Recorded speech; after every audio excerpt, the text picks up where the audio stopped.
Well, authorities are taking stringent steps to minimize the possible damage from Typhoon Tapah.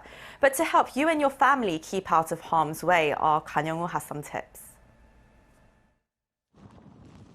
The Korea Meteorological Administration says strong winds and heavy rainfall are expected in the nation through Monday as Typhoon Tapah approaches the southern regions of the Korean Peninsula. If you're in the storm's path, it is advised to keep your smartphone close and follow the news on television or radio to aid your preparations.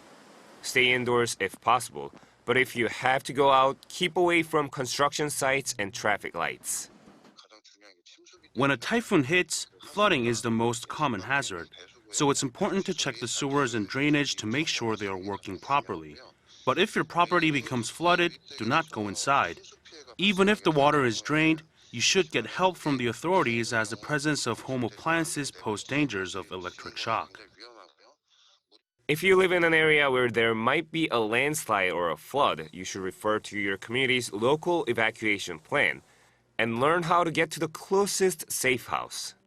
It's also important to have a first aid kit handy in case of an emergency. If you're driving, slow down and do not take roads next to streams or rivers as they can become quickly flooded by a storm surge. Anything that the wind might blow away should be fastened securely. According to research, taping the window pane can do little to protect them in case of strong winds. So it's important to fasten the window by taping its frame.